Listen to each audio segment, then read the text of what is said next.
The rain came down in sheets that September afternoon, the kind of steady downpour that turns the world soft and gray. Margaret Chen sat on the wet pavement of Miller's gas station, her white dress clinging to her skin, one hand cradling her 8-month belly. She watched the silver Porsche disappear down Highway 47, carrying her husband toward the resort where his business associates waited. She was 32 years old. He was 47. They had been married for 3 years. The yellow arrow someone had drawn on the photograph later would point to this moment. The moment everything changed, but Margaret didn't know that yet. She only knew the pavement was cold, the rain was warm, and somewhere inside her, the baby kicked. It had started as a weekend trip. David worked in commercial real estate, the kind of deals that happened over golf courses and expensive dinners. This resort meeting was important, he'd said, career-defining. She had nodded, packed her bag, tried to ignore the tightness in her back that had been there since morning. They were an hour from the resort when she asked him to stop. Just for a moment. The baby was pressing on her bladder and she felt dizzy. He had sighed. That particular sigh, she'd learned, meant his patience was thin, and pulled into Miller's gas station. 5 minutes, he'd said, checking his watch. I'm already running late. She had hurried inside, her feet swollen in sandals that no longer fit properly. When she came back out, moving slowly, one hand on her lower back, he was standing by the car, phone pressed to his ear. David, I need to sit down for just a minute, she'd said quietly. I'm feeling... He held up one finger. Wait. Always wait. She had lowered herself carefully onto the curb near the gas pumps, the rough concrete solid beneath her. The rain started then, light at first, then heavier. She looked up at him, but he was pacing now, animated in his conversation, laughing at something someone said. She waited. 5 minutes became 10. 10 became 15. The rain soaked through her dress, plastered her long blonde hair to her shoulders. She tried to stand, but a sharp pain in her abdomen made her gasp and sink back down. Not contractions, not yet. Just the baby running out of room protesting. David, she called softly, then louder. David, I need help. He glanced at her, still talking. Held up that finger again. Wait. And then something shifted in his face. She saw it happen. The calculation. The choice. He looked at his watch, looked at her sitting in the rain, looked at the road ahead. He ended his call. Walked to the driver's door. David, I'm 3 hours late already, Margaret. 3 hours. Do you know what this meeting means? They're expecting me. Partners are flying in from New York. I understand, but I just need a few minutes. I'm not feeling well. You're fine. You're always fine. You said yourself it's not contractions. His voice was tight with frustration. I'll send a car for you.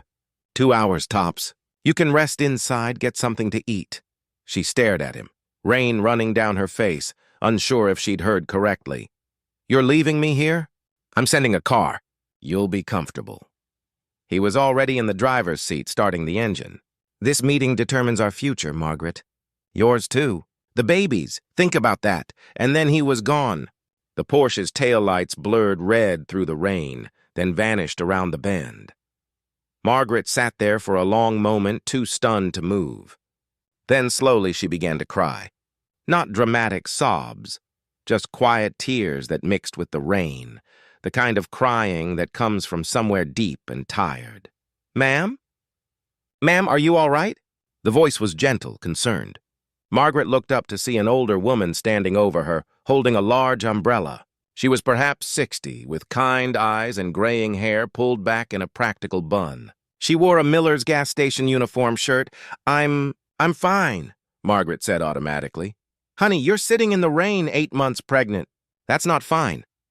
The woman crouched down with some effort, holding the umbrella over both of them. I'm Ruth. I manage this place. Let's get you inside, okay? Ruth helped her up, one arm firm around Margaret's waist, and guided her into the small convenience store attached to the station. The fluorescent lights were harsh after the gray afternoon, but it was warm and dry. Ruth led her to a small office in the back and gestured to a worn but clean couch. Sit. I'll get you some towels. Margaret sank onto the couch, shivering now that she was out of the rain. Ruth returned with towels and a blanket, then disappeared again and came back with hot tea in a disposable cup. Chamomile. Good for settling the nerves. Ruth sat in the desk chair, studying Margaret with those kind, knowing eyes. You want to tell me what happened? Or we can just sit quiet. Either way is fine. Something about Ruth's voice, the simple offer of choice, made Margaret's composure crack. The whole story came tumbling out. The trip, the meeting, David's impatience, the way he'd just driven off. When she finished, she felt hollow and embarrassed. I sound pathetic, don't I? No, Ruth said firmly. You sound scared and alone. That's not pathetic. That's human. She was quiet for a moment, then added, Can I tell you something? I've been married 41 years. To a good man, mind you. But I learned something important about marriage somewhere in the middle of all those years. What's that? Love isn't what someone says when everything's easy. It's what they do when you need them. Ruth stood, went to a small refrigerator and pulled out containers of food. Now you're going to eat something. Then we're going to call you a proper ride, not wait for any car your husband may or may not send. And then you're going to think carefully about what kind of partner you want in your life. Because that baby, she nodded at Margaret's belly, that baby deserves to grow up seeing what real love looks like. Margaret stayed in Ruth's office for 2 hours. She ate the sandwich Ruth made her, drank more tea, and slowly stopped shivering. Her phone rang 4 times. David. She let it go to voicemail each time. Ruth's husband, Tom, arrived as the rain was letting up. He was a large, gentle man who owned a landscaping business. He'd brought dry clothes his daughter had left at their house. Margaret changed, grateful beyond words. Tom will drive you wherever you need to go, Ruth said. Home? Hospital? Friend's place? Margaret thought about the apartment she shared with David, the expensive furniture she'd never chosen, the closet full of clothes he preferred her to wear. She thought about the resort where he was now, probably networking, probably telling people his wife understood how important his career was. My sister lives in Portland, she heard herself say. About 90 miles from here, Ruth smiled. Tom, you heard the lady?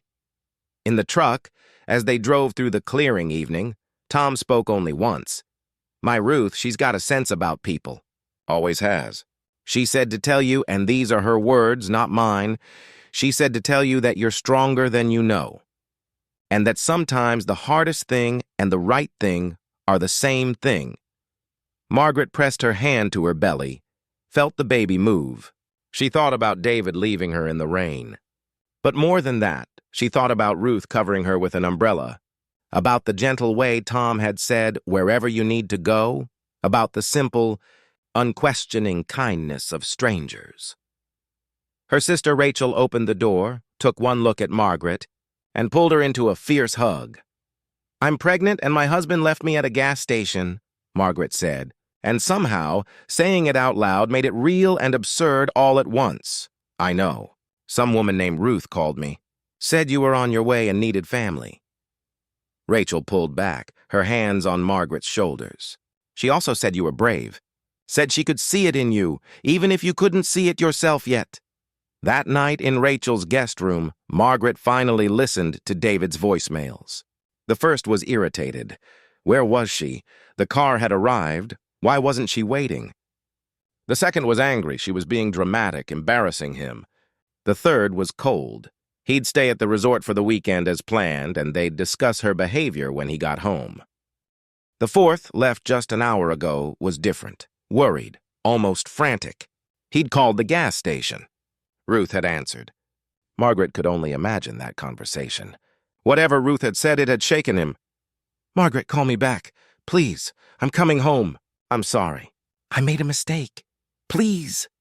She turned off her phone and lay in the darkness, one hand on her belly, thinking about mistakes and choices and the difference between the two.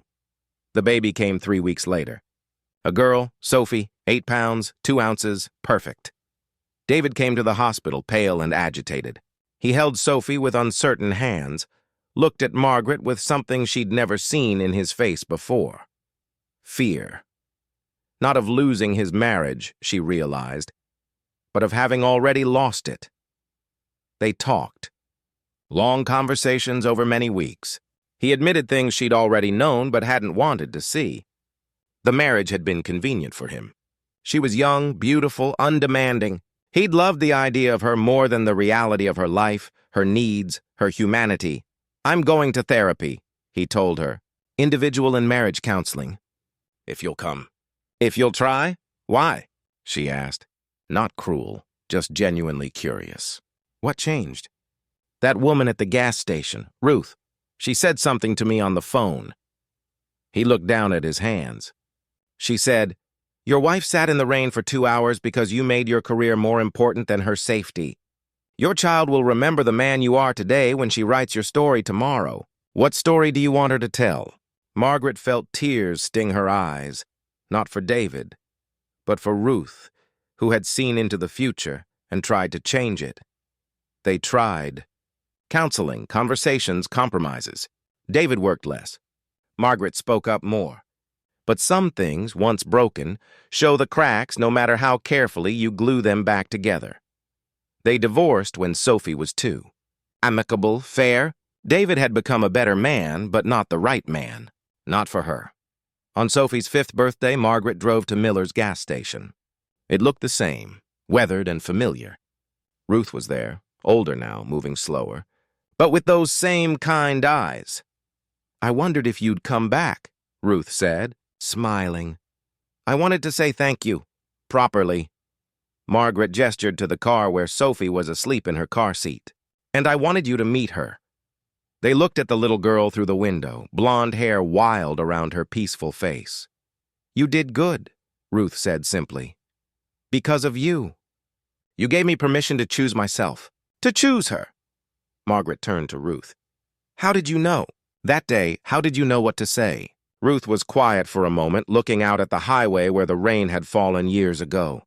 "Life teaches you if you pay attention. It teaches you that kindness costs nothing but means everything. That everyone you meet is carrying something heavy. That sometimes the bravest thing you can do is ask for help, and sometimes it's offering it." She smiled. "And that every once in a while we get the chance to be someone's umbrella in the rain. When that chance comes, you take it." Margaret hugged her then. This woman who had seen her at her lowest and treated her with the dignity she couldn't find for herself. "Thank you," she whispered. "For everything. You did the work, honey. I just reminded you that you could." Sophie woke up as they were leaving, cranky and confused. Margaret scooped her up, breathing in that sweet child scent, feeling the solid weight of her daughter in her arms. "Where are we, Mama?" "Somewhere important, baby. Somewhere I learned what love really looks like." As they drove away, Margaret looked in the rearview mirror. Ruth stood in front of the gas station, hand raised in farewell. A small gesture, a simple kindness. The thing that had changed everything. The rain started again. Gentle this time, washing the world clean. Margaret smiled and drove on. Toward home, toward the life she'd built, toward the woman she'd become. The woman who'd learned, on a rainy afternoon at a forgotten gas station, that sometimes you have to sit in the rain before you can truly feel the sunshine, and that the smallest acts of kindness can light the way home.